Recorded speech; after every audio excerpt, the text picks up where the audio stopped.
Assalamualaikum warahmatullahi wabarakatuh.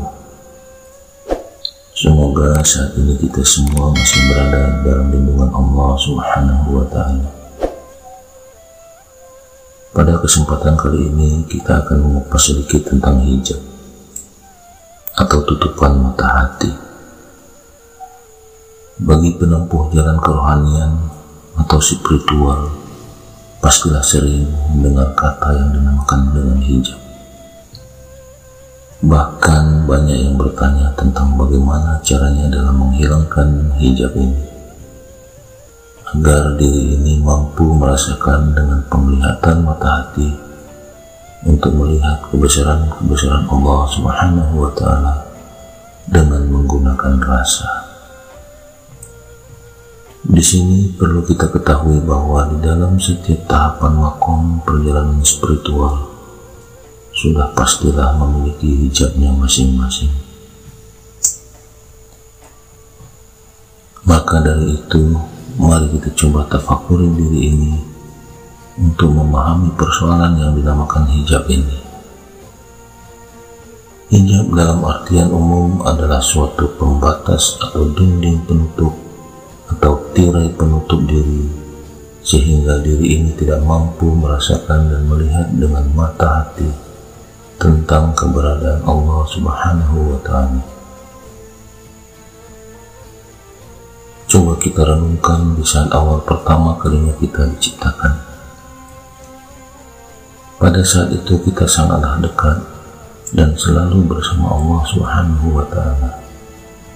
Ini sesuai firman Allah di dalam Al-Quran bahwa sebelum ruh ini ditiupkan, maka ruh ini berdialog kepada Allah Subhanahu wa Ta'ala dalam persaksiannya sebagai hamba dengan Tuhannya yang menciptakan. Di sini tiada hijab yang mendindingi dalam dialog ruh tersebut dalam memandang kepada Tuhan. Ini dikarenakan belum adanya sesuatu apapun yang dilihat selain kesadaran ruh dirinya sendiri dan Tuhannya.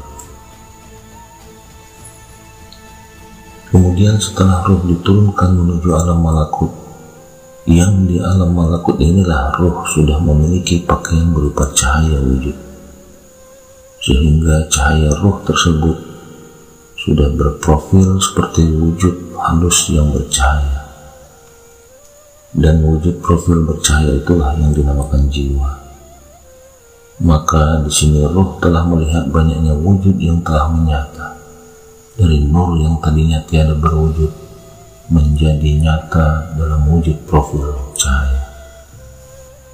Kemudian wujud ruh yang bercahaya tersebut, yang merupakan tubuh halus berprofil seperti tubuh jasad insan, ditiupkan ke dalam jasad tubuh kasar ini, yang di dalamnya terdapat perangkat kehidupan yang memiliki sifat jasadiah atau kebendaan, yaitu 4 unsur anasir api, angin, air, dan tanah. 4 unsur ini memiliki kehendak dan sifatnya masing-masing, yang merupakan alat bagi jiwa di dalam menjalani kehidupan di dalam jasad. Bila 4 unsur sifat ini tiada di dalam jasad, maka tidak akan terjadi kehidupan yang dijalani oleh jiwa. Begitu pula bila jiwa yang bercahaya tersebut tiada menerangi kepada 4 unsur jasad ini, maka tiada berfungsi pula dari 4 unsur sifat tersebut dalam menjalani aktivitas kehidupan ini. Dari perjalanan turunan ruh di atas, maka dapat disimpulkan bahwa dengan adanya jiwa yang memancarkan cahaya energi hidup kepada 4 anasir yang ada di tubuh jasad ini, maka jiwa dapat melaksanakan tugasnya menjalankan aktivitas tubuh jasad sesuai syariat yang telah ditetapkan untuk menjalani kehidupan ini. Sehingga di dalam melaksanakan kehidupan sehari-hari ini selalu adanya kolaborasi antara jiwa sebagai sumber energi hidup dengan 4 anasir sifat jasadiah yang ada pada tubuh ini.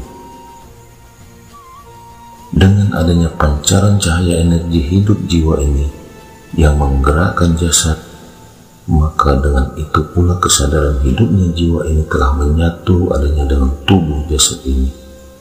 Dan hal ini menyebabkan adanya prasangka bahwa yang menjalani hidup ini seolah-olah adalah jasad dan bukanlah jiwa, sehingga yang ada kini adalah sepenuhnya kesadaran jasad.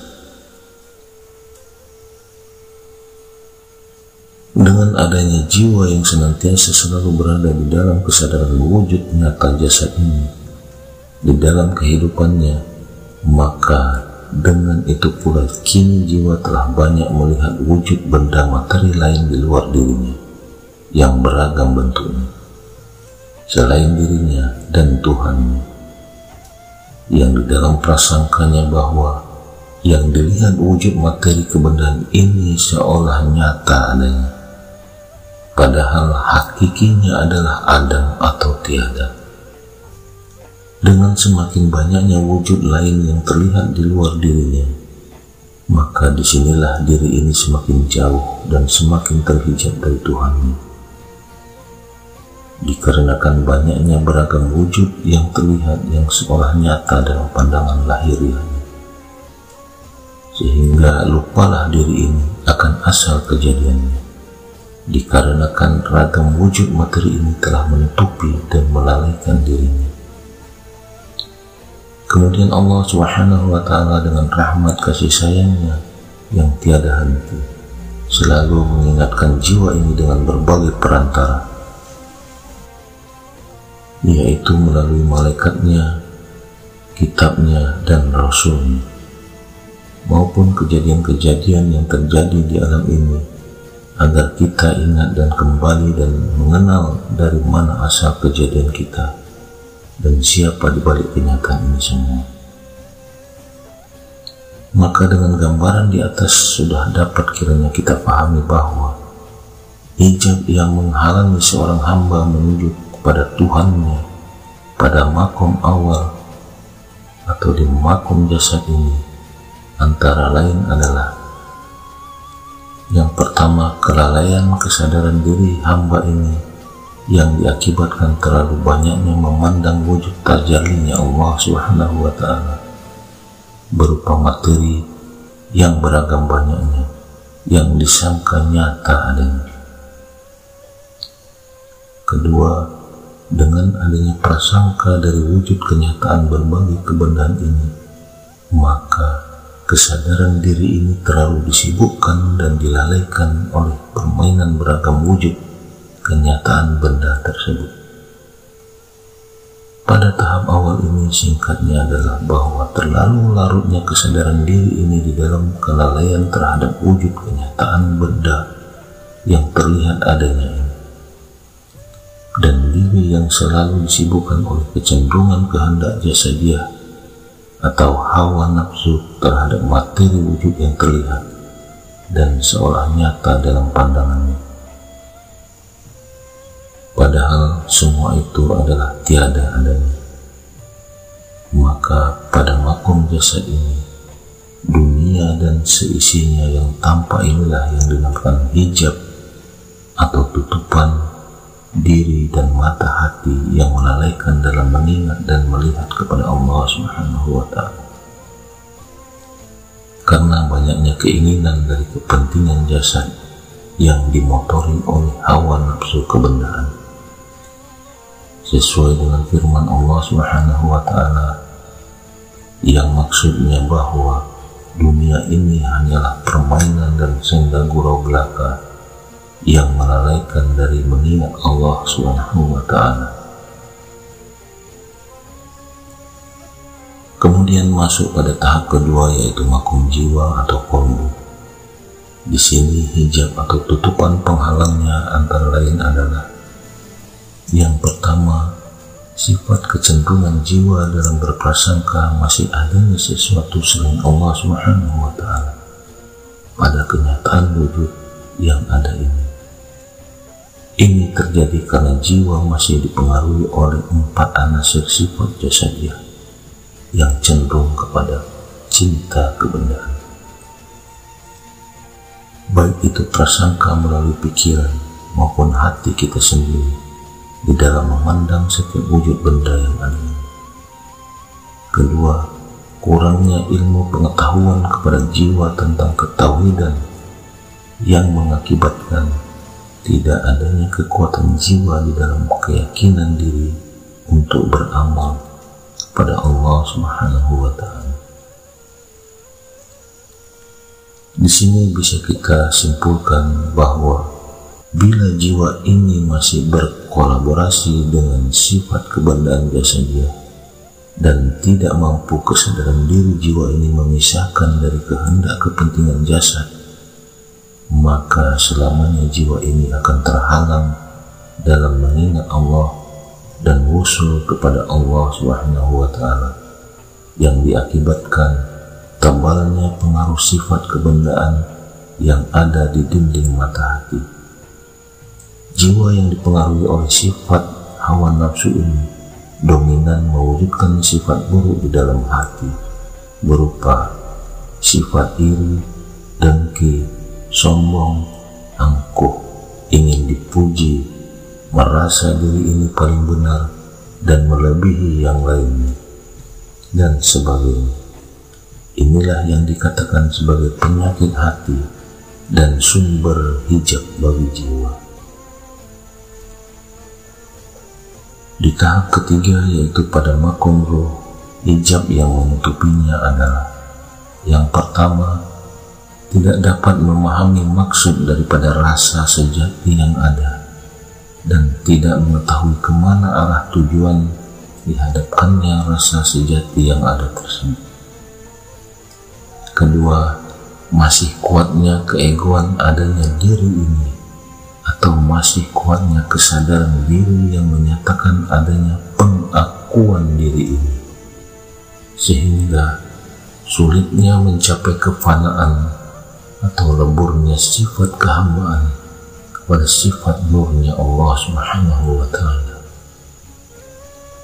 Di makom ini singkatnya adalah masih kuatnya menyatakan pengakuan adanya diri ini, sehingga kenyataan sifat dan zatnya Allah Subhanahu wa Ta'ala tidak dapat dirasakan di balik semua adanya wujud tersebut, dan sir rasa pun tidak mampu diarahkan menuju kepada Allah Subhanahu wa Ta'ala karena terhalang oleh tebalnya pengakuan adanya diri ini.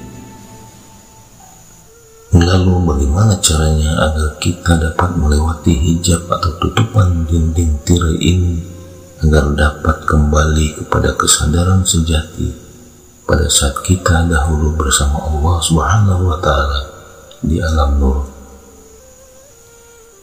Pada makom jasad ini yang perlu dilakukan adalah: yang pertama, bersifat zuhudlah kepada dunia dan seisinya ini, agar kita tidak dilalaikan oleh permainan yang ada dan tanpa wujud adanya, yang pada hakikatnya semua adalah adam atau tiada. Yang kedua, pandanglah selalu dengan mata hati bahwa jasad ini hanyalah alat kehidupan bagi jiwa yang menyatakan tajalinya sifat, asma, dan perbuatan Allah Subhanahu wa Ta'ala, sehingga kita tidak dilalaikan oleh pandangan mata jahir yang dipengaruhi oleh pandangan hawa nafsu kebendaan. Yang ketiga, jagalah semua pintu hawa nafsu masuk yang membuat subur akan segala kehendaknya yang akan menguasai diri ini, yaitu mata, telinga, mulut, hidung, dan semua anggota tubuh ini yang menyebabkan diri ini lalai dari mengingat dan memandang kepada Allah Subhanahu wa Ta'ala. Kemudian pada makom jiwa ini yang perlu kita lakukan untuk mengatasi hijab yang ada adalah: yang pertama, selalu bersihkan jiwa ini dari kotoran segala prasangka dan gejolak berbagai keinginan yang diakibatkan oleh masih adanya pengaruh sifat hawa nafsu kebendaan, sehingga jiwa ini dapat memandang dengan mata hati nurani bahwa tiada sesuatu yang ada ini selain tajalli wujud sifatnya Allah Subhanahu wa ta'ala semata. Kedua, kuatkan ketauhidan jiwa ini dengan ilmu pengetahuan tauhid agar dapat memperkokoh keyakinan jiwa kepada Allah Subhanahu wa ta'ala. Ini tujuannya adalah agar nur ilmu yang ada ini dapat menangkal setiap bisikan kehendak hawa nafsu yang selalu membisikkan kepada jiwa untuk berbuat sekehendaknya.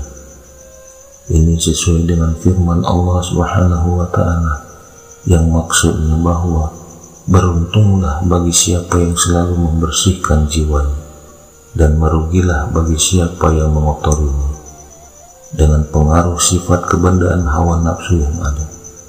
Dengan kata lain bahwa bersihkan jiwa ini dari segala sesuatu selain daripada Allah Subhanahu wa ta'ala, dan menerangi jiwa ini dengan nur ilmu agar kaca hati ini tidak melekat sifat kebendaan yang menutupi dari pandangan kita kepada Allah Subhanahu wa ta'ala. Pada tahap ketiga ini atau pada makom ruh, hijab yang harus kita singkirkan adalah hilangkan pengakuan adanya diri ini dan kembalikanlah semua kepada pemiliknya, yaitu Allah Subhanahu wa ta'ala, agar rasa kesadaran diri ini dapat fana dan dapat merasakan adanya kenyataan tajallinya sifat Allah Subhanahu wa ta'ala, sehingga kesadaran diri ini tergantikan dan dikuasai oleh nur liputan hayatnya. Inilah maksudnya yang dikatakan oleh para sufi bahwa hijab yang paling tebal adalah diri itu sendiri. Demikianlah macam hijab yang ada dan cara mengatasinya di setiap tahapan perjalanan rohani ini. Intinya adalah apapun yang dapat melalaikan kesadaran diri ini untuk mengingat dan melihat kepada kenyataan sifatnya Allah Subhanahu wa ta'ala, maka itulah yang dinamakan hijab bagi kesadaran diri ini. Maka dengan mengetahui dan memahaminya, maka insya Allah kita dapat menghancurkan hijab dinding yang menghalangi diri ini untuk menuju jalan kepada Allah Subhanahu wa ta'ala. Ini merupakan ikhtiar kita sebagai seorang hamba Allah yang sedang berjalan menuju pengenalan diri kepada Allah Subhanahu wa ta'ala, sesuai firman Allah Subhanahu wa ta'ala, dan orang-orang yang bersungguh-sungguh untuk mencari keridhaan kami, benar-benar kami akan tunjukkan kepada mereka jalan-jalan kami, dan sesungguhnya Allah benar-benar beserta orang-orang yang berbuat baik. Quran Surat Al-Ankabut. Namun yang terpenting dari semua itu adalah karunia rahmat dan ridhonya Allah Subhanahu wa ta'ala kepada kita dalam menjalani ini semua. Tanpa semua itu maka mustahil akan dapat kita raih apa yang menjadi tujuan kita. Wallahu a'lam bishawab.